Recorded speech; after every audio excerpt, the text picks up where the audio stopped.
హల్లెలూయా. ప్రభువైన యేసుక్రీస్తు నామంలో మీ అందరికీ శుభాభివందనాలు తెలియచేస్తున్నాను.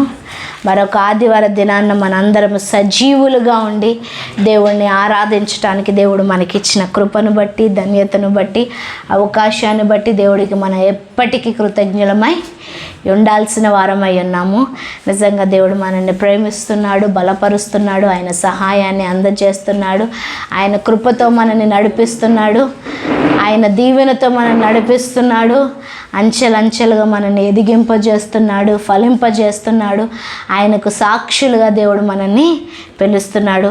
దాన్ని బట్టి దేవుడికి ఎప్పుడు కూడా మనము స్తుతి చెల్లించవలసిన వారమై ఉన్నాము.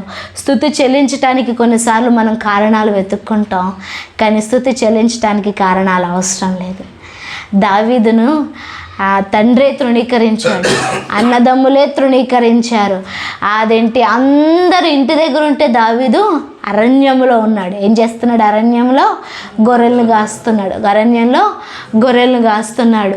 పట్టించుకునే వాళ్ళు అందరూ ఇంటి భోజనం తింటే దావీదు మాత్రం అరణ్యంలో ఉండి మరి ఏం తింటున్నాడో ఆయనకే తెలుసు. ఎందుకంటే ఎప్పుడు కూడా గొర్రెల్ని కాస్తూ ఉండాలి. ఒకటి మిస్ అయినా కానీ తండ్రికి వచ్చి లెక్క చెప్పాలా. ఎందుకురా, ఏం చేస్తున్నావు, ఆడుకుంటున్నావా నువ్వు, లేకపోతే అదేంటి తిరుగుతున్నావో, గొర్రెల్ని వదిలేసి ఎందుకు మిస్ అయింది అనేసి నాన్న చాలాసార్లు కొట్టే ఉంటాడు. అంటే ఏ మాత్రం కూడా గొర్రెల్ని విడిచిపెట్టకుండా నిత్యము వాటిని కాస్తూ జాగ్రత్త పరుస్తూ, మళ్ళీ వాటిని తీసుకెళ్ళిపోవడానికి, తినడానికి ఏ మృగమో, ఏ సింహం వచ్చిందంట, ఎలుగుబంటి వచ్చిందంట, వాటి నోట్లోంచి వాటిని రక్షించాడంట. అంటే ఎన్నిసార్లు గాయాలు పొందాడో, ఎన్నిసార్లు గాయాలు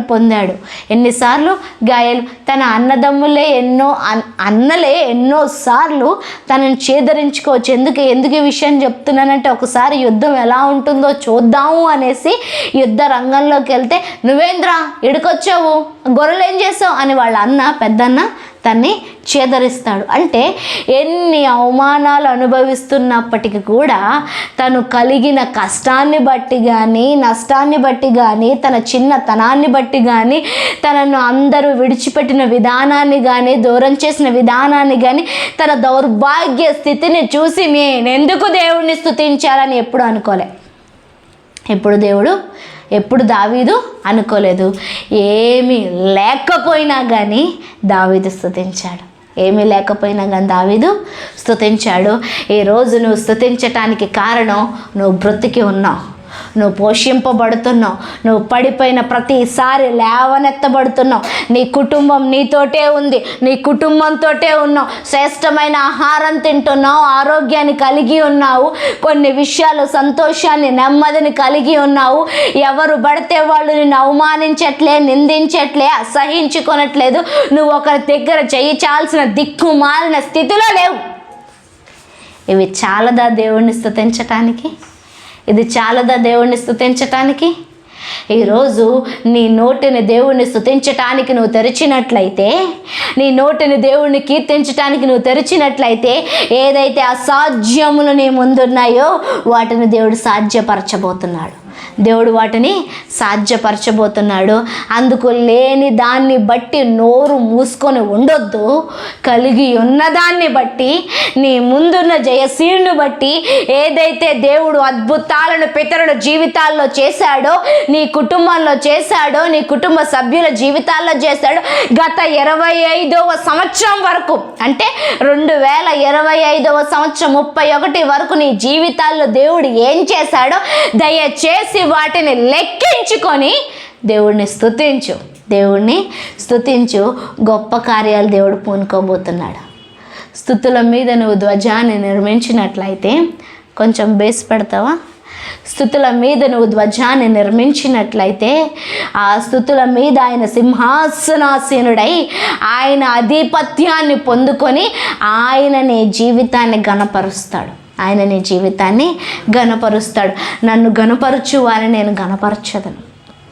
అందుకే అది ఇవ్వలేదయ్యా, నువ్వు ఇంకా అది అవ్వలేదయ్యా, ఇంకా అవి తీరలేదయ్యా, ఇంకా అది రాలేదయ్యా, ఇంకా ఏం తెరవనయ్యా అనేసి మనం నోరు మూసుకొని ఉండొద్దు. దయచేసి ఈ సంవత్సరం మళ్ళీ చెప్తున్నాను, నీకు దేవుడు ఇచ్చిన ఆయుధం స్తుతి. దేవుడు నీకు ఇచ్చిన ఆయుధం స్తుతి. నువ్వు స్తుతిస్తూ నీ సరిహద్దులను విశాలపరచుకో. నువ్వు స్తుతిస్తూ ఒక అడుగు ముందుకు వేయి. నువ్వు స్తుతిస్తూ నీ ఆరోగ్యాన్ని పెంపొందించుకో. నువ్వు స్తుతిస్తూ ఏ మెంటల్ స్ట్రెస్లో ఉన్నాను, బాధలో ఉన్నాను, డిప్రెషన్లో ఉన్నాను, భయంలో ఉన్నాను, సందేహంలో ఉన్నాను, జరుగుతుందా లేదా అనే కన్ఫ్యూజన్లో ఉన్నాను, ఇవన్నిటినీ స్తుతి కొట్టివేస్తుంది. ఇవన్నిటినీ స్తుతి కొట్టివేస్తుంది. నీ నోటి నుంచి వచ్చే పాట చాలా కార్యాలు చేయబోతుంది.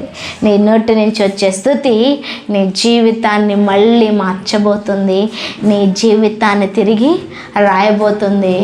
ఆఖరికి తన తండ్రే అనుకున్నాడు, వీడు పనికి మాలినోడు, ఇంకా వీడు ఇంతే అనేసి సమూయేలు వచ్చి, నీ కుమారుల్లో ఒకరిని దేవుడు రాజుగా అభిషేకించబోతున్నాడు, రాజుగా దీవించబోతున్నాడు, నీ కుమారులందరినీ పిలువు అంటే 7 మందిని మాత్రమే పిలిచాడంట. కడసటి వాడైన 8వ వాడైన దావీదుని కౌరు పంపించలేదంట. కారణం ఏంటంటే వీడు దానికి పనిచేయడు. దేనికి? రాజుగా ఉండటానికి పనిచేయడు. కొన్నిసార్లు మనుషులు మన స్థితిగతిని చూసి, లేదంటే మన టాలెంట్స్ని చూసి, లేదంటే మన బ్యాక్గ్రౌండ్ని చూసి, లేదంటే మన ఫైనాన్షియల్ స్టేటస్ను చూసి, లేదంటే మనకున్న సత్తువను లేదంటే బలాన్ని చూసి వీళ్ళు పలానా దానికి పనిచేయరు అని మనుషులు కౌంట్ చేసేస్తారు, మనుషులు డిసైడ్ చేసేస్తారు, మనుషులు అదేంటి మార్క్స్ వేసేస్తారు. కానీ నీ స్తుతి దేవుడిని కూడా మార్చగలదు. నీ స్తుతి దేవుడు ఉద్దేశాలను కూడా మార్చగలదు. నీ స్తుతి దేవుడు నీ స్థితిని మార్చేటట్లు దేవుడు మనసును కూడా మార్చగలదు. ఆ 7 మందిలో మొదటి వాడిని చూసే సమూయేలు అనుకున్నాడంట, అబ్బా వీడి హైటు, వీడి పర్సనాలిటీ చూడగానే దేవుడు వీడినే రాజుగా పెడతాడనేసి అనుకున్నాడంట సమూయేలు. కానీ దేవుడు అంటున్నాడంట, నేను పై రూపాన్ని లక్ష్య పెట్టువాడను కాను, నేను అంతరంగాన్ని చూసే దేవుణ్ణి. అంటే God never seize out appearance. దేవుడు బయట ఉన్న పరిస్థితిని చూడడు. దేవుడు బయట ఉన్న పరిస్థితిని చూడడు. నువ్వు ఎంత దరిద్రత స్థితిలోంచి వచ్చినా, రాత్రి ఇదే మాట్లాడుతున్న ఒకరితోటి, నా పాత జీవితాన్ని బట్టి నన్ను ప్రశ్నిస్తారేమో, లేదంటే నా పాత జీవితాన్ని బట్టి దేవునికి అవమానం కలుగుతుందేమో, అందుకు ఇప్పుడు నేను నిలబడాలంటే మాట్లాడాలంటే భయం వేస్తుంది అక్క అన్నారు. నేను అన్నాను, నేను కాదు, దేవుడు అంటున్న మాట ఏంటంటే, వాట్ వాజ్ యువర్ పాస్ట్, నీ పాతది ఏదైనప్పటికీ దేవుడు కౌంట్ చేయడు దాన్ని. ప్రజెంట్ నువ్వు దేవుడితో ఎలా ఉన్నావు, ఎలా ఏకీభవిస్తున్నావు, ఏం చెయ్యటానికి ఒక అడుగు వేసావు, దేవుడితో సమాధాన పడ్డానికి, దేవుణ్ణి స్తుతించటానికి, దేవుణ్ణి ఘనపరచటానికి, నలుగురి మధ్య నోరు తెరిచి దేవుణ్ణి స్తుతించటానికి నువ్వు ఇష్టపడుతున్నావా లేదా అన్నది దేవుడు చూస్తాడు. ఇంకో విషయం చెప్పనా, నువ్వు ఒంటరిగా ఉన్నప్పుడు దేవుణ్ణి స్తుతించగలిగితే దేవుడు నలుగురి మధ్య నిన్ను గౌరవపరుస్తాడు, నలుగురు మధ్య నిన్ను ఘనపరుస్తారు. ఎవరో చూచినప్పుడు పాట పాడడం కాదు, ఎవరో చూచినప్పుడు మనం ఏదో చేయటం కాదు, ఒంటరిగా ఉన్నప్పుడు దేవుడితో ఏకీభవించాలా, ఒంటరిగా ఉన్నప్పుడు దేవుడితో సమాధాన పడాలా, ఒంటరిగా ఉన్నప్పుడు దేవుడిని మహిమపరచాలా, ఒంటరిగా ఉన్నప్పుడు నువ్వు దేవుడిని స్తుతించగలిగితే దేవుడు నలుగురు మధ్యలోకి తీసుకొస్తాడు. దేవుడు నలుగురు మధ్యలోకి తీసుకొస్తాడు. ఆ 2వ వాడిని చూపించాడంట, వీడు కూడా బలంగా ఉన్నాడంట. దేవుడు అన్నాడంట, వీడు కూడా కాదన్నాడంట. 3వ వాడిని చూపించాడంట, వీడు బాగున్నాడంటే వీడు కూడా కాదన్నాడంట. అలా 4, 5, 6, 7 అయిపోయిందంట. అదేంటి, నీ కుమారుల్లో ఒకరిని అభిషేకిస్తానన్నాడు దేవుడు, ఎవరిని కాదన్నా, నీకు ఇంకా బిడ్డలు ఉన్నారా అంటే, అప్పుడు యెషయా అన్నాడంట, కడసటి వాడు ఒకడున్నాడు, కానీ వారు గొర్రెల్ని కాస్తున్నాడు అరణ్యములో, వీరినే దేవుడు ఎన్నుకోలేదంటే ఇంకా వాడినేం ఎన్నుకుంటాడు అంటే అన్నాడంట, అతన్ని కౌరు పంపించు, అతను వచ్చే వరకు మనం ఇక్కడ కూర్చొని ఉందాం. ఏంటి? అతడు వచ్చే వరకు మనం ఇక్కడ కూర్చొని ఉందాం. సమూయేలు ఆ ప్రాంతంలో అడుగు పెడితేనంట అక్కడున్న ఊరి వారందరికీ, దేశపు వారందరికీ, పెద్దలకి వెన్నులో వణుకొచ్చిందంట. సమూయేలు ఎందుకు వస్తున్నాడు? బాబోయ్, ప్రవక్త ఎందుకు వస్తున్నాడు? అయ్యా, సమాధానంగానే వస్తున్నావా, లేదంటే ఏదైనా కీడును కూర్చున్న వార్తను తీసుకొస్తున్నావా, లేదంటే ఏమవుతుందని అందరూ వణుకుతూ అడుగుతుంటే ఆయన అన్నాడంట సమాధానం. అంటే ఏంటి? దేశమే వణికిపోతుంది సమూయేలును చూసి. అట్లాంటి సమూయేలు ఏమంటున్నాడు? దావీదు వచ్చే వరకు ఇక్కడ నేను కూర్చొని ఉంటాను. అంటే ఏంటి? దావీదు వచ్చే వరకు నేను ఇక్కడ వెయిట్ చేస్తానంటున్నాడు. వెయిట్ చేస్తానన్న. నువ్వు దేవుణ్ణి స్తుతించటం మొదలు పెడితే, దేవుడితో సంబంధం కలిగి ఉంటే, నువ్వు దేవుడికి ఘనతనిస్తే, నువ్వు దేవుడికి ప్రాముఖ్యతను ఫస్ట్ ప్లేస్ని ఇస్తే, దేవుడు నీ గురించి ఎవరినైనా వేచి చూసేలా చేస్తాడు. ఎవరైనా నీకోసం ఎదురు చూస్తారు. వాళ్ళ స్థితి ఏదైనా, ఎంత గొప్పవాళ్ళైనా కానీ వాళ్ళు నీ కోసం ఎదురు చూచేలాగున దేవుడు చేస్తాడు. ఏంటి? వాళ్ళు నీ కోసం ఎదురు చూచేలాగున దేవుడు చూస్తాడు. మిగతా 7 అన్నలు కూడా సైన్యంలో, అంటే సౌలు సైన్యములో అధిపతులు అంట. అంటే ఏంటి? సైన్యాధికారులు. వాళ్ళెవరు? అంటే మిలిటరీలో పనిచేసే వాళ్ళు అనమాట. ఆర్మీ వాళ్ళు. ఏంటి? ఒక లెక్క చెప్పాలంటే దేశాన్ని కాచే ఆర్మీ వాళ్ళు. మిగతా 7 కూడా నిలబడి చూస్తున్నారంట, వెయిట్ చేస్తున్నారంట. ఎవరి కోసం?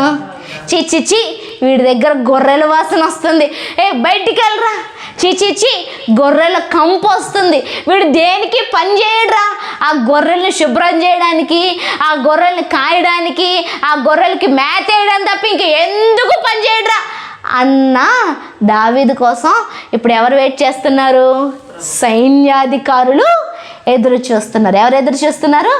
సైన్యాధికారులు ఎదురు చూస్తున్నారు. నువ్వు ఎప్పుడైతే నీ జీవితంలో దేవునికి ఫస్ట్ ప్లేస్ ఇస్తావో, మళ్ళీ చెప్తున్నాను, నీ భర్త కాదు ఫస్ట్ ప్లేస్, నీ భార్య కాదు ఫస్ట్ ప్లేస్, నీ క్లోజ్ ఫ్రెండ్ కాదు ఫస్ట్ ప్లేస్, లేదంటే కొన్నిసార్లు నీకు నువ్వే ఫస్ట్ ప్లేస్కి ఇస్తావు, నీ ఆలోచనలకే ఫస్ట్ ప్లేస్ ఇస్తావు, నీ తలంపులకే ఫస్ట్ ప్లేస్ ఇస్తావు, లేదంటే వాళ్ళెవరో చెప్పారు, వీళ్ళెవరో చెప్పారు అని బయట దానికి, లేదంటే నువ్వు అనుకున్న దానికి ఎప్పుడైతే మొదటి ప్లేస్ ఇస్తావో, నీ జీవితంలో ఎప్పుడూ నువ్వు లాస్ట్ ప్లేస్లోనే ఉండాలి.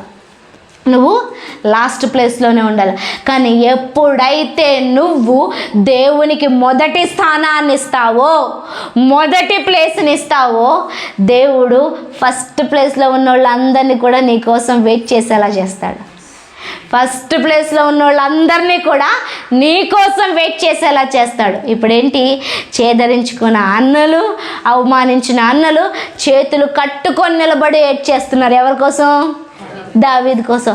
1-2 గంటలు అనుకోవద్దు. ఎందుకంటే అరణ్యం అంటే ఎక్కడుంటుంది? ఊరి అవతల, అది కూడా ఎక్కడో ఎంతో దూరాన గొర్రెలు కాస్తారు. అంతే కదా, పచ్చదనం ఎక్కువ ఉన్న దగ్గర, నీళ్ళు ఎక్కువ ఉన్న దగ్గర గొర్రెల్ని కాస్తాం. అక్కడికి ఒకడు వెళ్ళాలి. ఫస్ట్ వెళ్ళి, మీ డాడీ రమ్మంటున్నాడు, సమూయేలు ప్రవక్త వచ్చాడంట, మీ డాడీ రమ్మంటున్నాడు. అఖిలికి ముందుకు వచ్చేయమ్మా, పెద్దనాన్న పక్క వచ్చే, దా, కమ్, మీ డాడీ రమ్మంటున్నారు, ఎవరో వచ్చారంట అని ఒకళ్ళు వెళ్ళి ముందు చెప్పాలా. చెప్పినప్పుడు దావీదు వెంటనే ఆ గొర్రెలు ఇంకొకడికి అప్పచెప్పి అప్పుడు పరుగున రావాలా. అంటే ఏమో ఎంత టైం అయిందో, ఎన్ని గంటలో, ఒక పూట పట్టిందో, లేదంటే ఒక పగలు ఒక రాత్రి అయిందో, బట్ ఏం చేస్తున్నారు? సమూయేలు వచ్చాడు ఆ దేశానికి అంటే ఆ దేశ అధికారులు అందరూ కూర్చునే ఉంటారు కదా, వాళ్ళు కూడా వెయిట్ చేయాల్సిందే. మేము వెళ్ళి నిద్రపోతాం, మేము వెళ్ళి మా పనులు చూసుకుంటాం అంటే అవ్వదు అక్కడ. ఎందుకంటే అక్కడ ఎవరున్నారు? దాను మొదలుకొని బెయేర్షెబా వరకు ప్రవక్తగా ఉన్న సమూయేలు అక్కడ ఏం చేస్తున్నాడు? దావీదు కోసం ఎదురు చూస్తున్నాడు. దావీదు కోసం ఏం చేస్తున్నాడు? ఎదురు చూస్తున్నాడు. దావీదు కోసం ఏం చేస్తున్నాడు? ఎదురు అంటే ఆ ఊరి పెద్దలందరూ, ఆ ఊరిలో ఉన్న అధికారులందరూ కూడా ఎవరి కోసం ఎదురు చూస్తున్నారు? గొర్రెల కాపరి కోసం, గొర్రెలు కాచుకునేవాడి కోసం. ఇంకో విషయం చెప్పాలంటే ఆ అబ్బాయికి ఏజ్ కూడా పెద్ద ఏం లేదు, జ్ఞానం కూడా పెద్ద ఏమీ లేదు. 17 సంవత్సరాల అబ్బాయి. ఏంటి? 17 సంవత్సరాల యవనస్తుడు, టీనేజ్ అబ్బాయి అనే రాయబడి ఉంది. టీనేజ్ అబ్బాయి అనే రాయబడి ఉంది. ఆ యవనస్తుడి కోసం ఇప్పుడు ఎవరు ఎదురు చూస్తున్నారు? ఊర్లో ఉన్న అధిపతులందరూ కూడా, ఊర్లో ఉన్న పెద్దలందరూ కూడా ఎదురు చూస్తున్నారు. ఇప్పుడు యెషయా ఆలోచన, వీడెందుకు పనికిరానోడని, వీడి మాట ఎప్పుడూ నేను లక్ష్యం చేయలేదు. కనీసం తిన్నావారా, ఉన్నావారా, నీకేమైందిరా, నీ చేతికి గాయం ఎట్లా తగిలిందిరా, అయ్యో నీ కాలిక ముళ్ళెట్లా గుచ్చుకుందిరా, అసలు నువ్వు ఎక్కడ పడుకుంటున్నావురా అరణ్యంలో, అసలు నువ్వు ఎన్ని గంటలు నిద్రపోతున్నావురా, అసలు ఏంటి నీ పరిస్థితి, ఎప్పుడూ నేను పట్టించుకోలేదే. అట్లాంటిది ఈ అబ్బాయి కోసం సమూయేలు వెయిట్ చేయడం ఏంటి, నా 7 కుమారుడైన సైన్యాధిపతులు వెయిట్ చేయడం ఏంటి, ఇదొక విషయం పక్కన పెడితే దేశ అధికారులు, అధిపతులు అందరూ వెయిట్ చేయడం ఏంటి, ఇప్పుడు వీడి కోసం తండ్రినైన నేను వెయిట్ చేయడం ఏంటి అనేసి యెషయా ఆలోచిస్తుండొచ్చు. నువ్వు దేవుడి దగ్గరికి వస్తూ దేవుడిని మాత్రమే చూస్తూ ఉంటే నీ కోసం నీ తల్లిదండ్రులను కూడా ఎదురు చూసేలా చేస్తాడు. నీ కోసం నీ ఎవరు అనే అధిపతిగా లేకపోతే చీదరించుకున్న వారిని, నీకు లాస్ట్ ప్లేస్ ఇచ్చిన వాళ్ళని కూడా దేవుడు ఏం చేస్తాడు? వెయిట్ చేయింపజేస్తాడు, నీకోసం ఎదురు చూసేలాగా చేస్తాడు. ఎందుకు ఈ మాటలు చెప్తున్నాను తెలుసా? దావీదు రాగానే, దావీదు ఇట్లా అడుగు పెట్టగానే సమూయేల్లో ఉన్న దేవుని ఆత్మ సమూయేలుతో అంటుంది, ఇతడే నేను ఎన్నుకున్న వ్యక్తి, ఇతడే నేను ఎన్నుకున్న వ్యక్తి, ఇతడే నా హృదయానుసారుడు, నా హృదయానుసారుడు. అంటే నా హృదయము చెప్పుచున్న విధంగా నడుచుకునే వ్యక్తి అనగానే వెంటనే ఆ సమూయేలు తను తెచ్చిన తైలమును ఆ దావీదు మీద పోసి తన్ని అభిషేకించడం జరిగింది. ఆ రోజు దేవుని ఆత్మతో నింపబడ్డాడు. ఈ విషయాలన్నీ ఎందుకు చెప్తున్నాను తెలుసా? మనకు ఏమీ లేకపోయిన దేవుణ్ణి స్తుతించటం మొదలు పెడితే దేవుడు అన్నీ ఇచ్చేలాగా చేస్తాడు. ఎవ్వరు లేకపోయినా మనం దేవుడిని స్తుతించటం మొదలు పెడితే అందరి ముందు దేవుడు మనల్ని ఎత్తుతాడు, పైకి లేవనెత్తుతాడు. మనము ఆరోగ్యం ఉన్నా లేకపోయినా, తిండి ఉన్నా లేకపోయినా, మనము అడుగుచున్న దాన్ని దేవుడు ఇంకా మనకు ఇవ్వకపోయినా కానీ మనం దేవుణ్ణి ఆరాధించటం మొదలు పెడితే, దేవుణ్ణి ఘనపరచటం మొదలు పెడితే, దేవుణ్ణి స్తుతించటం మొదలు పెడితే దేవుడు అధికారిగా మనల్ని నిలబెడతాడు. దావీదును స్తుతించటానికి అభిషేకించలే, దావీదును చర్చిలో పాటలు పాడడానికి అభిషేకించలే, దావీదును దేశాన్ని కాయటానికి రాజుగా అభిషేకించాడు. అంటే రాజుగా అవ్వటానికి సైన్యం, యుద్ధం నేర్చుకోవాల్సిన అవసరం లే, జ్ఞానం నేర్చుకోవాల్సిన అవసరం లే, బలగాలు ఉండాల్సిన అవసరం లే, స్టేటస్ ఉండాల్సిన అవసరం లేదు. దేవుణ్ణి స్తుతిస్తే చాలనుకున్నాడు. దేవుడిని స్తుతిస్తే చాలనుకున్నాడు. అంటే దేశానికి ప్రైమ్ మినిస్టర్, ప్రెసిడెంట్, గవర్నర్ అవ్వాల్సిన పొజిషన్కి క్వాలిఫికేషన్ ఏంటి అంటే దేవుణ్ణి స్తుతిస్తే అదే క్వాలిఫికేషన్. అర్థమవుతుందా? దేవుణ్ణి స్తుతిస్తే అదే క్వాలిఫికేషన్. ఈరోజు నువ్వు ఒక పొజిషన్ కావాలనుకుంటున్నావేమో, ఒక స్థాయిని కావాలనుకుంటున్నావేమో, ఒక అంతస్తును కావాలనుకుంటున్నావేమో, ఒక స్థితిలో ఉండాలనుకుంటున్నావేమో, లేదంటే దేవుడి సేవే చేయాలనుకుంటున్నావు, వాక్యమే ప్రకటించాలనుకుంటున్నావు, లేదంటే దేవుడి పనిలో ఎక్కడో ఉండాలనుకున్నావు, లేదంటే నీ వ్యాపారంలోనే నువ్వు గనుడు అవ్వాలనుకున్నావు, నీ వ్యాపారంలోనే నువ్వు పేరు పొందాలనుకుంటున్నావు. వీటన్నిటికీ ఒక్కటే క్వాలిఫికేషన్, నువ్వు దేవుణ్ణి స్తుతిస్తే చాలు. నేనేమి అబద్ధాలు చెప్పట్లేదు, మన ముందున్న సజీవ సాక్ష్యాన్ని నేను చెప్తున్నాను. దేవుడు స్తుతించే వారిని అధికారులుగా నిలబెడతాడంట. ఎలా నిలబెడతాడు? అధికారులుగా నిలబెడతాడంట. దావీదు అక్కడితో ఆగిపోలే, తన మామ అయిన సౌలు తరుముతున్న దేవుణ్ణి స్తుతించాడు. దేవుడు అదేంటి ఏం చేస్తున్నాడు దేవుడు అని ప్రశ్నించలే. అయ్యో నా మామ నన్ను తరగటం ఏంటి, నా మామ నన్ను చంపడానికి చూడడం ఏంటి, లేదంటే నా మామ అదేంటి ఇలా ఎందుకు ప్రయత్నిస్తున్నాడు అని దేవుడి దగ్గర ఎప్పుడు ప్రశ్నల దగ్గర కూర్చోలే. తను తరమబడుతున్నప్పటికీ కూడా దేవుణ్ణి స్తుతిస్తూనే ఉన్నాడు. దేవుణ్ణి గణపరుస్తూ ఈ క్షణం తప్పించబడ్డానయ్యా నీకు వందనాలు, ఈ క్షణం తప్పించబడ్డానయ్యా నీకు వందనాలు, ఈ క్షణం వరకు బ్రతికున్నానయ్యా నీకు వందనాలు, ఈ క్షణం వరకు బ్రతికున్నానయ్యా నీకు వందనాలు, ఈ క్షణం వరకు నీ స్వరాన్ని వింటున్నానయ్యా నీకు వందనాలు అంటూ ముందుకే సాగాడు తప్ప ప్రశ్నలతో ఆగిపోలేదు. ఈరోజు నీతో దేవుడు స్వయంగా మాట్లాడుతున్న మాట, నువ్వు ప్రశ్నలతో ఉన్నావంటే నీ జీవితం ఆగిపోయింది. కానీ ప్రశ్నల్ని పక్కన పెట్టి నా దేవుడు చేస్తాడులే, నేను బ్రతుకున్నాను అదే చాలు అంటూ నువ్వు స్తుతిస్తూ ముందుకు వెళ్ళిపోగలిగితే, నువ్వు గణపరుస్తూ ముందుకు వెళ్ళిపోగలిగితే, నువ్వు దేవుణ్ణి చూస్తూ ముందుకు వెళ్ళిపోగలిగితే దేవుడు ఆ సమస్యలన్నిటినీ చెరిపివేస్తాడు. ఎవరైతే తరిమారో, ఎవరైతే నిందించారో, ఎవరైతే అవమానించారో, ఎవరైతే తరమటానికి చంపడానికి చూశారో ఆ సౌల్ని చెరిపేశాడు దేవుడు. ఆ సౌలు కుటుంబమే కనిపించలేదు చరిత్రలో. సౌలు కుటుంబం అంట అంతకు క్షీణించిపోయిందంట. దావీదు కుటుంబము ఆ వంశము అంతకంతకు ప్రబలిందంట.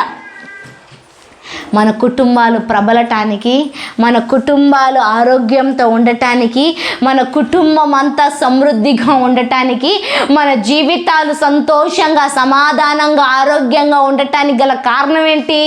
ఈరోజు దావీదు మనకు చెప్తున్నాడు, కేవలం నా నోటి నుంచి వచ్చే స్తుతి, నా నోటి నుంచి వచ్చే స్తుతి. నువ్వు దేవుణ్ణి స్తుతించడం మొదలు పెడితే, దేవుణ్ణి గణపరచడం మొదలు పెడితే నీ కుటుంబం రోజు రోజుకి ప్రబలుతుంది. ఏ కుటుంబంలో, ఏ జీవితంలో దేవుడి పైన స్తుతి కానీ, కృతజ్ఞత కానీ, దేవుడితో సంబంధం కానీ, దేవుడి మీద ఇష్టం కానీ లేకుండా ఏదో నామకార్థ క్రైస్తవులుగా ఏదో ఆదివారం మందిరానికి రావాలా, ఏదో నాకు ఉన్న కాడికి ఇచ్చేయాలా, మళ్ళీ సోమవారం నుంచి శనివారం వరకు నేను తింటాను, వండుకుంటాను, తిరుగుతాను, డ్యూటీకి వెళ్తాను, వస్తాను, పనికి వెళ్తాను, వస్తాను, ఇదే చేసుకుంటాను, ఆదివారం మాత్రమే చేతులెత్తయ్యా ప్రభువా దీవించు అంటే దీవించడం అది కాదు. అందుకు దేవుడు మనల్ని సృష్టించుకున్నది. అందుకు కాదు, ప్రతి క్షణం ఆయనతో కలిసిపోవటానికి, ఆయన రూపంలోకి రావటానికి, ఆయన స్వరూపమైన మనంగా దేవుడు చేసుకున్నాడంట. ఆయన స్వరూపము చొప్పున, ఆయన పోలిక చొప్పున మనల్ని నిర్మించుకున్నాడంట. ఆయనలాగా మారటానికి ఆయన నిన్ను చెక్కుకున్నాడు. ఆయనలాగా మారటానికి మనల్ని చెక్కుకున్నాడు. నిర్గమకాండము 13వ అధ్యాయము, నిర్గమకాండము 13వ అధ్యాయము, హజార్ రమా లహా ట్రహా సెఖే సెబే సెఖే యూజో లోక్రోతహ జరో కలు షెకియాంద్ర సే నెహలే సమీకిలియాంద్ర సో లో జరో తొరో క్లో త్రో ట్రో జే ఖే జమో యూనా హలహా జమియాంద్ర షే అజూరియాంద్ర క్లో జరో ఓరా ట్రక్లా జదీ లెఖే జమియా ఓ రమక్లా.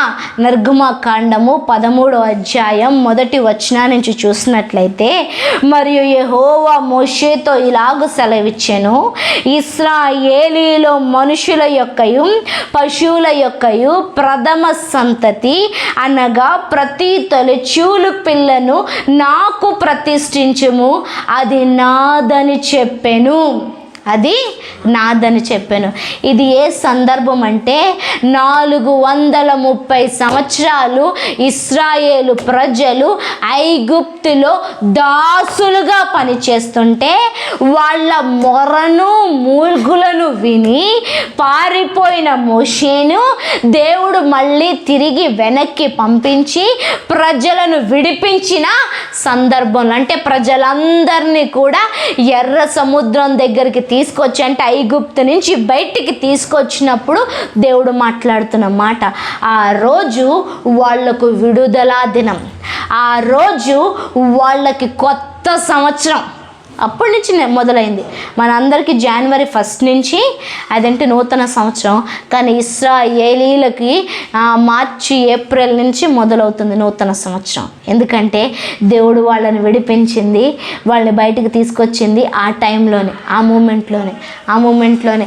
అందుకు దేవుడు అంటున్నాడు ఏంటంటే, నేను మిమ్మల్ని నశింపజేయకుండా, అదేంటి మీరు అక్కడే వారి చేతుల్లో నలిగిపోకుండా, ఇంకా మీ జీవితాలన్నీ దాస్యంగా ఉండిపోనివ్వకుండా, నేను ఫరో నుంచి, ఫరో కుటుంబం నుంచి, ఫరో సైన్యం నుంచి, ఫరో దేశం నుంచి నేను మిమ్మల్ని లాక్కొచ్చాను. దానికి ముందు రాత్రి ఏం జరిగింది తెలుసా? ఫరో ఒప్పుకోవట్లేదని, ఇంకొంచెం సౌండ్ పెట్టవా?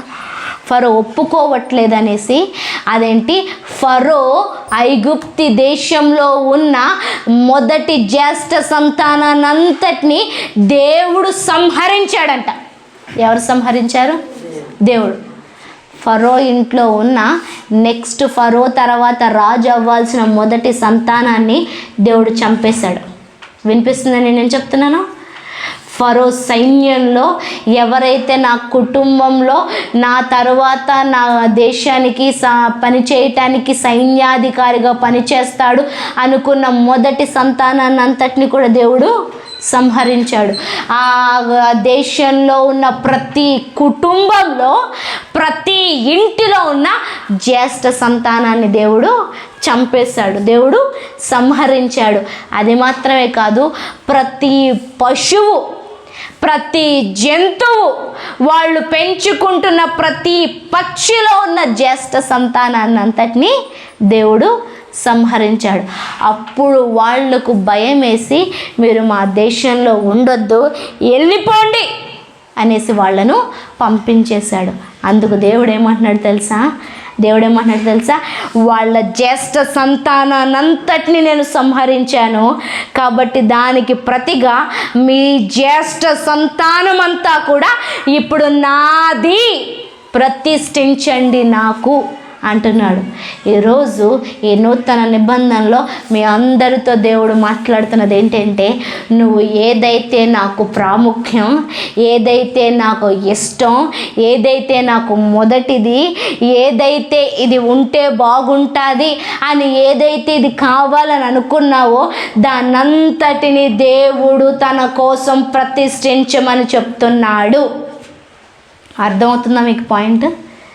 మీ పిల్లలు, మీ వస్తువులు, మీ ఉద్యోగం, మీరు వాడుతున్న ప్రతి వస్తువు, మీరు కలిగి ఉన్న ప్రతిదీ, ఆఖరిగా మీ ఫోను, మీ శరీరము, మీ చేతులు, కాళ్ళు, మీ ఆలోచన అన్నిటినీ దేవుడు ప్రతిష్ఠించమని అడుగుతున్నాడు. దేవుడు అంటే ఏంటి? ఇక్కడి నుంచి నీకు సంబంధించిందంతా కూడా దేవునిదే. ఫోన్ తీసుకొని ఇది నేను వాడుకోవడానికి, నాకు ఉపయోగపడడానికి అనేసి ఒక 30, 40, 80 వేలు పెట్టుకున్నావు కదా, ఇప్పుడు దేవుడు అది అంటున్నాడు, ఇది నాకు ప్రతిష్ఠించు అని నీతో చెప్తున్నాడు. ఏంటి? ప్రతిష్ఠించు అని నీతో చెప్తున్నాడు. ఒక 2 లక్షలు 3 లక్షలు పెట్టి బండి కొనుక్కున్నావు కదా, దాన్ని ఈరోజు దేవుడు ఇది నాకు ప్రతిష్ఠించు అని దేవుడు చెప్తున్నాడు. ఈరోజు లక్షల రూపాయలు పెట్టి ఇల్లు కొనుక్కున్నావు కదా, ఇది నాకు ప్రతిష్ఠించు అని దేవుడు మాట్లాడుతున్నాడు. నువ్వు ఒక మంచి ఉద్యోగాన్ని కలిగి ఉన్నావు కదా, ఇది నాకు ప్రతిష్ఠించు అని దేవుడు చెప్తున్నాడు. శరీరం అంతా అన్ని అవయవాలు కలిగి ఉన్నావా, లేదంటే ఏదన్నా ఒకటి ఇరిగిపోయి డ్యామేజ్ అయిపోయి లేదంటే తీసేసి అట్లేమన్నా ఉన్నాయా శరీరం? చెప్పండి. 2 కిడ్నీలు ఉన్నాయా? గుండె ఉందా? ఊపిరితిత్తులు ఉన్నాయా? 2 కళ్ళు ఉన్నాయా? బ్లడ్లో నరాలన్నీ బాగానే ఉన్నాయా? చేతికి 10 వేళ్ళు ఉన్నాయా? కాళ్ళకి 10 వేలు ఉన్నాయా? అర్థమవుతుంది నేను ఏం చెప్తున్నాను? తలకాయలో నరాలన్నీ బాగానే పనిచేస్తున్నాయా? ముక్కు, చెవి, పళ్ళు అన్నీ బాగానే ఉన్నాయా? ఇప్పుడు ఆ శరీరాన్ని అంతటిని కూడా దేవుడు తన కోసం ప్రతిష్ఠించమని చెప్తున్నాడు. ఏం చేయమంటున్నాడు? తన కోసం ప్రతిష్ఠిత అంటే దానికి అర్థం ఏంటి అంటే చూడండి, ఆ మొదటి వచనంలోనే, రెండో వచనం చివరిలో చూడండి. ఇశ్రాయేలీలో మనుషుల యొక్కయు పశువుల యొక్కయు ప్రథమ సంతతిని అనగా ప్రతి తొలిచూలు పిల్లను నాకు ప్రతిష్ఠించుము, అది నాదని చెప్పెను. ఎవరిదంట? ఎవరిదంట? ఎవరిదంట? నా వైపు చూడండి ఒకసారి అందరూ. ఎవరిదంట? ఎవరిదంట? ఎవరిదంట? నువ్వు నా పిల్లలు అనుకుంటున్నావే, వాళ్ళు ఎవరి పిల్లలంట? నా భర్త అనుకుంటున్నావే, ఎవరికి సంబంధించిన వ్యక్తి అంట?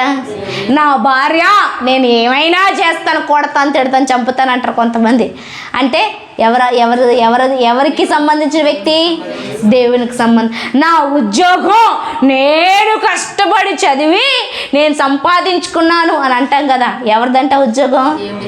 దేవుడిచ్చిందంట. నేను కలిగి ఉన్న ఇల్లు నేను కొనుక్కున్నానే అని అంటున్నాం కదా, ఎవరిదంట ఇల్లు? దేవుడిచ్చిందంట. నేను ఇంత సేవింగ్ చేసుకున్నాను, ఇంత ఉంది అని అనుకుంటున్నావే డబ్బు, అది ఎవరిదంట? ఈరోజు నువ్వు కలిగి ఉన్న ప్రతీదీ దేవుడు తనకు ప్రతిష్ఠించమని చెప్తున్నాడు, తనకి ప్రతిష్ఠించమని చెప్తున్నాడు. తనకి వాట్ ఎవర్, నువ్వు ధరించేదైనా, నువ్వు తినేదైనా, నువ్వు కూర్చునేదైనా, నువ్వు నిలబడేదైనా, నువ్వు ప్రయాణించేదైనా ప్రతీదీ కూడా తనకి ప్రతిష్ఠించమని చెప్తున్నాడు. ఇక నుంచి అది ఎవరిదంట? ఎవరిదంట? ఎవరిదంట? దేవుడిది. ఎవరిదంట? దేవుడిదంట.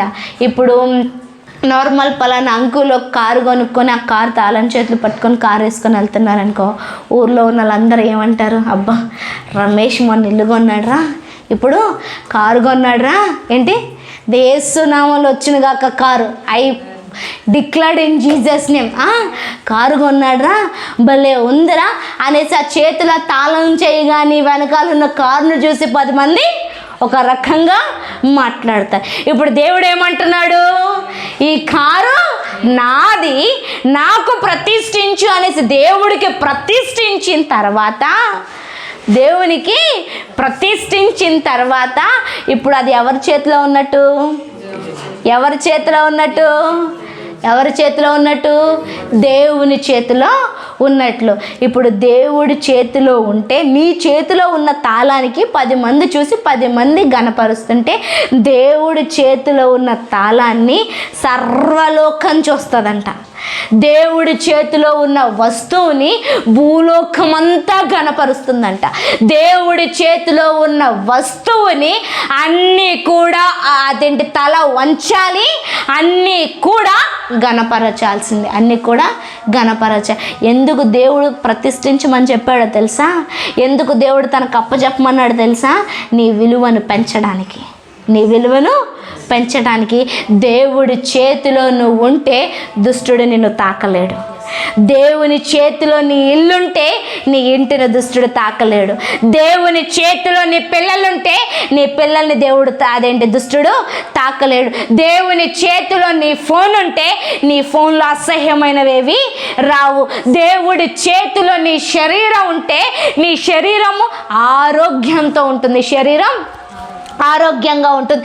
దేవుని చేతిలో నువ్వు కలిగి ఉన్న సమస్తాన్ని ఉంటే అది ఎన్నటికీ పాడవదు, ఎన్నటికీ నాశనం అవ్వదు, తరతరాలకు నిలిచిపోతుంది. ఏంటి? తరతరాలకు నిలిచిపోతుంది.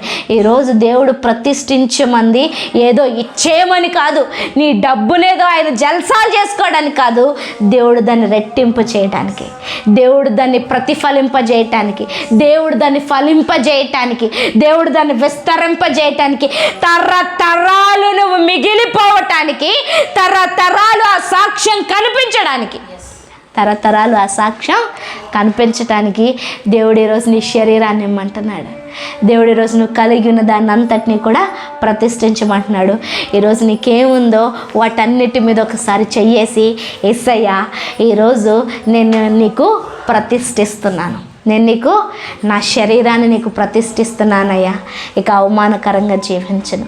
నా ఇంటిని నీకు ప్రతిష్ఠిస్తున్నానయ్యా, ఇక నీకు అనుకూలంగా నడిపించు. నా బండి నీకు ప్రతిష్ఠిస్తున్నానయ్యా, నీకు అనుకూలంగా నడిపించు. నా బిడ్డలు నీకు ప్రతిష్ఠిస్తున్నానయ్యా, నీకు అనుకూలంగా వాడిని ఎదిగింపజేయ్యా.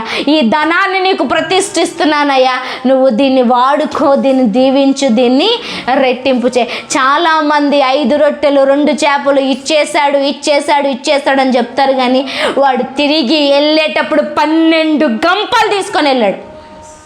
అర్థమవుతుందా? మిగిలిపోయిన 12 గంపల్ని, ఎత్తబడిన 12 గంపల్ని దేవుడు తిరిగి ఆ బుడ్డోడింటికి పంపించాడు. ఈరోజు దేవుడికి ఇచ్చే చిన్నదైనా కానీ నీ సమయం గంట, నీ ఆదివార దినము, లేదంటే నువ్వు ఇంటి దగ్గర ఇచ్చే గంట, నీ వాక్యజానం, నీ ప్రార్థన, నీ స్తుతి, నువ్వు దేవుడికైతే ఏదైతే ఇస్తున్నావో దేవుడు దాన్ని తీసుకొని దేవుడికి కృతజ్ఞతాస్తుతులు చెల్లించి ఆయన విరిస్తే చాలు, నువ్వు అందరికీ ఆహారం అవుతావు. ఈరోజు దేవుడు నీ జీవితాన్ని ప్రతిష్ఠించమంటున్నాడు. నీ కలిగిన ప్రతిదాన్ని ప్రతిష్ఠించమంటున్నాడు. నువ్వు మాట్లాడేది మెచ్చుకునే ప్రతిదాన్ని ప్రతిష్ఠించమంటున్నాడు. నువ్వు వ్యాపారమైనా, ఉద్యోగమైనా, నీ ఆరోగ్యమైనా, నీ శరీరమైనా, ఈరోజు నువ్వు ఏదైతే పట్టుకుంటున్నావో, ఏదైతే నడుస్తున్నావో వాటన్నిటిని చెప్పు, అయ్యా ఇది నీకు ప్రతిష్ఠిస్తున్నాను, నీ రక్తంతో శుద్ధి చేయండి అయ్యా, నీ రక్తంతో శుద్ధి చేయండి అయ్యా, నీ రక్తంతో శుద్ధి చేయండి అయ్యా. ఈ రోజు నుంచి నీ నోట్లోంచి రావాల్సింది స్తుతి, నీ నోట్లోంచి రావాల్సింది కృతజ్ఞతలు. ఎవరికి? దేవునికి కృతజ్ఞతలు.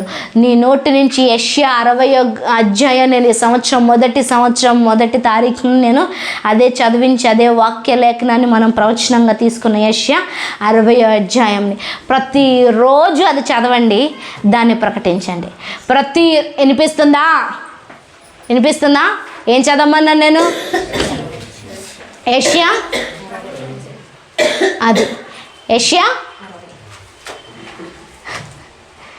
యెషయా 60వ అధ్యాయం ప్రతిరోజు చదవండి, ప్రతిరోజు ప్రకటించండి. ఈ సంవత్సరం నుంచి మీరు ఆ దీవెనలు మీ జీవితంలో పొందుకోబోతున్నారు. ఆ దీవెనలు మీ జీవితంలోంచి ప్రవహింపజేయబోతున్నారు. ఆ దీవెనలు మీ జీవితంలోంచి పొంగటం మీరు చూడబోతున్నారు. అలా మీరు ప్రజలకు, జనాంగానికి సాక్షులుగా ఉండబోతున్నారు. అక్కడ 11వ వచనం రాయబడింది, నీ యొద్దకు జనముల భాగ్యము తేబడినట్లు, వారి రాజులు జయోత్సాహంతో రప్పింపబడినట్లు, నీ ద్వారములు రాత్రింబగళ్ళు వేయబడక నిత్యము తెరవబడి ఉండును. భయము లేకుండా, దిగులు లేకుండా రాత్రింబగళ్ళు నీ ద్వారములు తెరవబడేటట్టు దేవుడు చేస్తాడట. అంటే ఏంటి? ఇన్కమ్ మనం డ్యూటీకి వెళ్ళే టైంలోనే వచ్చింది, కానీ ఏమంటున్నాడు దేవుడు? డే అండ్ నైట్ తన ప్రియులను నిద్రించుచుండగా ఆయన వారికి ఇచ్చుచున్నాడు. దీవెన, ఐశ్వర్యం, డబ్బు ఎక్కడి నుంచి వచ్చింది? దేవుడి సన్నిధిలోంచి వచ్చింది. మనం కష్టపడితే కాదు, దేవుడి సన్నిధిలోంచి వచ్చింది. ఈరోజు నువ్వు ప్రతిష్ఠించుకో, ప్రభువా నా శరీరాన్ని ప్రతిష్ఠించుకుంటున్నాను, నా ఉద్యోగాన్ని ప్రతిష్ఠించుకుంటున్నాను, నా కుటుంబాన్ని ప్రతిష్ఠించుకుంటున్నాను, ఆ దీవెన నాకు దయచేయి నువ్వు అడుగు. నువ్వు స్తుతించటం మొదలుపెట్టు, నువ్వు గణపరచటం మొదలుపెట్టు, నీ సమస్యలన్నీ తీరిపోతాయి, నీ అప్పులన్నీ తీరిపోతాయి.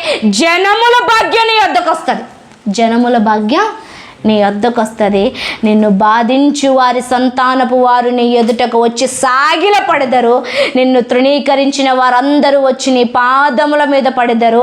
యెహోవా పట్టణమనియు ఇశ్రాయేలు పరిశుద్ధ దేవుని సీయోననియు నీకు పేరు పెట్టెదరు. 14వ వచనం ఏమంటున్నారు? నిన్ను బాధించిన సంతానాన్నంతటినీ కూడా దేవుడు ఎవరి దగ్గర తీసుకొస్తాడంట? నీ దగ్గరికి తీసుకొస్తారంట. సాగిల పడతారంట. ఏంటి? సాగిల పడతారు. నిన్ను తృణీకరించిన వారందరూ వచ్చి నీ పాదముల దగ్గర పడతారు. ఎప్పుడు?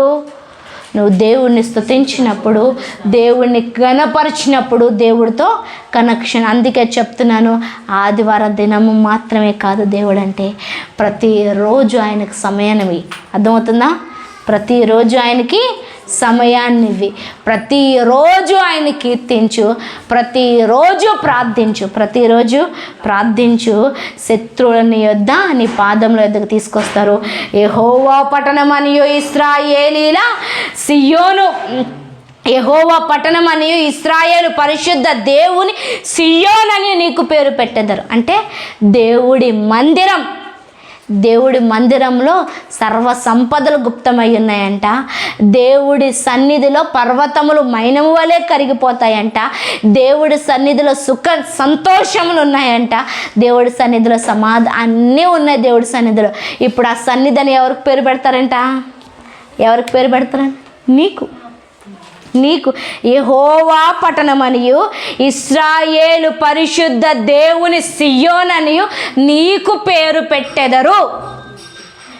ఎవరికి పేరు పెడతారు చెప్పండి? ఒక్కసారి నీ గుండె మీద చెయ్యి పెట్టుకొని దేవుని సియోనని నాకు పేరు పెట్టబడును చెప్పండి. మీ గుండె మీద చెయ్యి పెట్టుకొని దేవుని సియోనని నాకు పేరు పెట్టబడును, దేవుని సియోనని నాకు పేరు పెట్టబడును, దేవుడి సియోనని నాకు పేరు పెట్టబడును. అయ్యా వినయ్, దేవుని సియోనని నాకు పేరు పెట్టబడును, దేవుని సియోనని నీ కుటుంబానికి పేరు పెట్టబడును, దేవుని సియోనని నీ పిల్లలకు పేరు పెట్టబడును, దేవుని సియోనని నీ వ్యాపారానికి పేరు పెట్టబడును, దేవుని సియోనని నీ ఉద్యోగానికి పేరు పెట్టబడును, దేవుడి సియోనని నీ శరీరానికి పేరు పెట్టబడును. ఆ సియోనులో వ్యాధి ఉండదు, ఆ సియోనులో దుఃఖం ఉండదు, ఆ సియోను మీద శత్రువు చెయ్యి వెయ్యలేడు, ఆ సియోనులో శాపం పనిచేయదు, ఆ సియోనులో కీడు ఉండదు, ఆ సియోనులో దేవుని మహిమ ఉంటుంది, ఆ సియోనులో దేవుడే నివసిస్తాడు, ఆ సియోనికి అధికారి దేవుడే. ఈరోజు నీ శరీరానికి, నీ కుటుంబానికి, నీ జీవితానికి నువ్వు ఏదైతే ఈ ఫోన్ పట్టుకొని ప్రభువా ఇది నీకు ప్రతిష్ఠిస్తున్నాను, ఇక నీ కోసం ఉపయోగపడును గాక, పరిశుద్ధంగా అది నడిపింపబడును గాక అని నీ ఫోన్ని దేవుడికి ప్రతిష్ఠించుకొని ఇక దేవుడి కోసం నువ్వు వాడడం మొదలు పెడతావో ఆ ఫోన్లోంచి, ఆ ఫోను ద్వారా దేవుడి మహిమ ప్రపంచానికి కనబడుతుంది. ఈరోజు దేవుడు నీకు సియోన్ అని పేరు పెడుతున్నాడు. ఏమని పేరు పెడుతున్నాడు? సియోను అంటే దేవుడు నివసించే స్థానం, దేవుడు ఉన్న చోట దేవుడు కలిగి ఉన్న సమస్తం ఉంటుంది. ఈరోజు ఆయన సమస్తంతో నీలోకి వస్తున్నాడు, ఆయన సమస్తంతో నీ కుటుంబంలోనికి వస్తున్నాడు, ఆయన సమస్తంతో నీ వ్యాపారంలోనికి, నీ ఉద్యోగంలోంచి, నీ కుటుంబంలోనికి వస్తున్నాడు. దేవుడు వచ్చిన తర్వాత స్థితి లేకపోతే బాగోదు. దేవుడు వచ్చిన తర్వాత నేను మీ ఇంటికి వచ్చిన తర్వాత కనీసం ఒక గ్లాస్ నీళ్ళు ఇవ్వకపోతే బాగుంటుందా? అట్లాంటిది దేవుడు తన మహిమతో, తన అంతస్తుతో, తన బలముతో, తన జీవముతో అన్నిటితో నీలోకి వచ్చాడు. ఇక నువ్వు చేయాల్సిందేంటి? స్తుతి. వాక్యం చదువుతూ దేవుడిని స్తుతించు, నోట్లోంచి వాక్యాన్ని పలుకుతూ దేవుడిని స్తుతించు, కీర్తనలతో దేవుడిని స్తుతించు, రాగములతో దేవుడిని స్తుతించు. నీకు పాటలు పాడడం రాకపోయినా, తాళం, రాగం ఇలాంటి ఏమీ లేకపోయినా పర్వాలేదు, నువ్వు దేవుడిని స్తుతిస్తూనే ఉండు. ఓ పాట పెట్టుకో, దేవుడిని స్తుతిస్తూనే ఉండు. ఒక పాట, రోజుకో పాట నేర్చుకుంటూ దేవుడిని స్తుతిస్తూనే ఉండు, దేవుడిని గణపరుస్తూనే ఉండు. దేవుడు సియోనుగా నీకు పేరు పెట్టాడు, ఆయనే నీలోకి వచ్చాడు. ప్రార్థన చేసుకుందాం. దేవా మీకు వందనాలు, రక్షక మీకు స్తోత్రాలు. సియోనులో నుండి మా యొద్దకు వచ్చిన వాడా నీకు వందనాలు, సియోనులో నుండి మాలోకి వచ్చిన వాడా నీకు స్తోత్రాలు. నేను ఘనపరచుచున్నాము తండ్రి, నేను మహిమపరచుచున్నాము తండ్రి, నీకు కృతజ్ఞతాస్తుతులు చెల్లించుచున్నాము దేవా, నీకు వందనాలు. అయ్యా, కొన్నిసార్లు మా ఇంట్లోకి వచ్చిన వాడిని గణపరుస్తాం, మా కుటుంబంలోనికి వచ్చిన వాడిని గణపరుస్తాం, మర్యాద చూపుతాం, కానీ మా శరీరంలోనికి వచ్చిన నిన్ను మేము మర్చిపోయాం తండ్రి. ఈ రోజు నుంచి స్తుతిస్తానయ్యా, కృతజ్ఞతాస్తుతులు చెల్లిస్తాను తండ్రి, గానము చేస్తాను తండ్రి, అయా గణపరుస్తాను, మహిమపరుస్తాను తండ్రి. ఏమున్నా లేకున్నా తండ్రి, ఏదేమైనా ప్రభువా అయా నా జీవితాన్ని నీకు సమర్పిస్తాను అయా, నీ కోసం జీవిస్తాను తండ్రి. ప్రతిష్ఠించుకుంటా. నా శరీరాన్ని ప్రతిష్ఠించుకుంటున్నానయ్యా, నా కళ్ళను ప్రతిష్ఠించుకుంటున్నానయ్యా, నా చెవులను ప్రతిష్ఠించుకుంటున్నాను తండ్రి.